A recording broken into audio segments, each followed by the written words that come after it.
stars, and constellations. Stars are large balls of burning gas in space.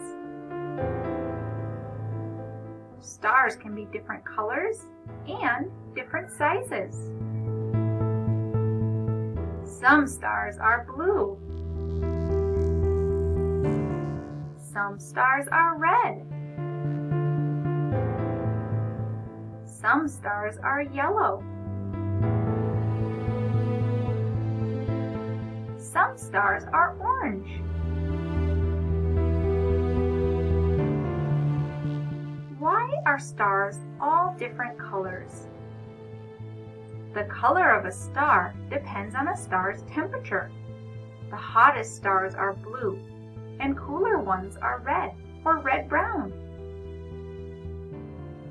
But why do they all look the same to us? Because stars are so far away, to us they all look the same. Some might look brighter or bigger than others, but with our naked eye, we can't see their color differences.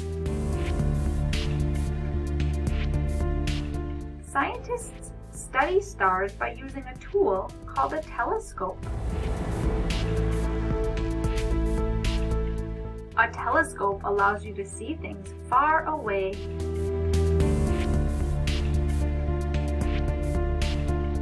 You may have noticed that sometimes stars make pictures in the sky. These pictures created by stars are called constellations. Stars are not like clouds that are ever changing. Stars stay the same. It takes hundreds and hundreds of years for stars to move just a little bit. Because of this, constellations, or the pictures created by stars, stay the same. Over time, people have studied the stars and given names to the constellations.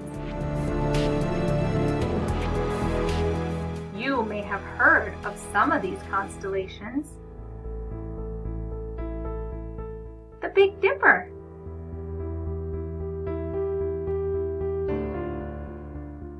the Little Dipper,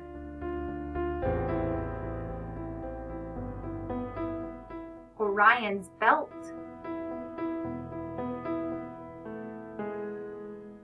there are many, many constellations.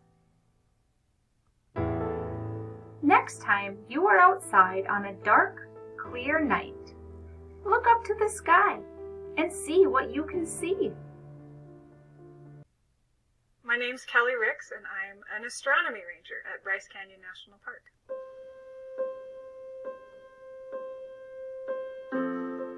People come to Bryce and they want to see a dark sky. They want to see the Milky Way. They want to see the planets and the stars and all of that.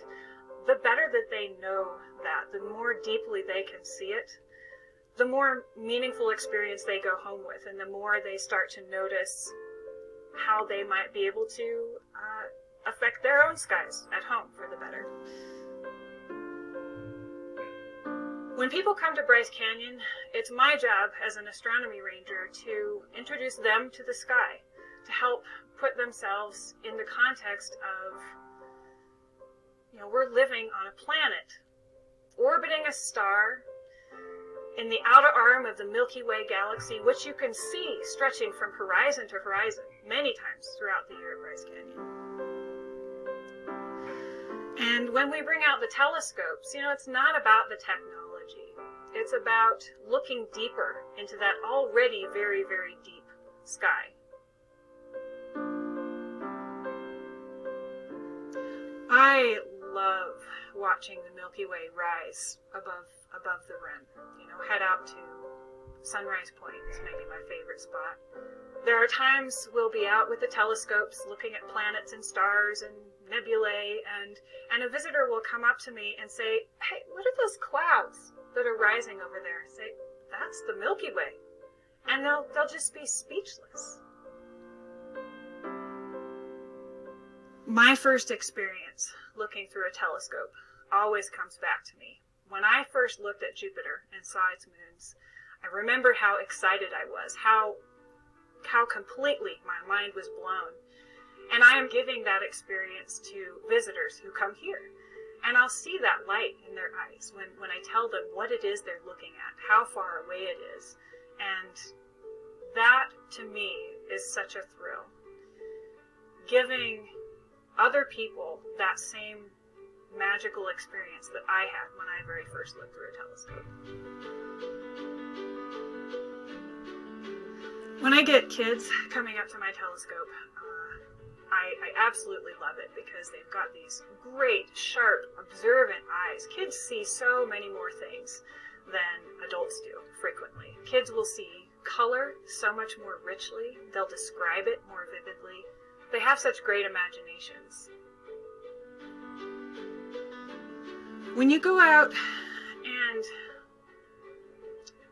experience a beautiful dark sky at Bryce Canyon, you're experiencing yourself in a new context.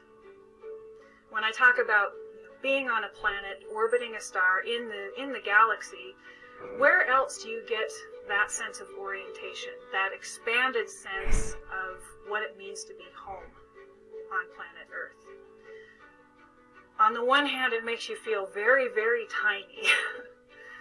And on the other hand, it makes you feel like something really special, something that's part of an unimaginable expanse of the universe.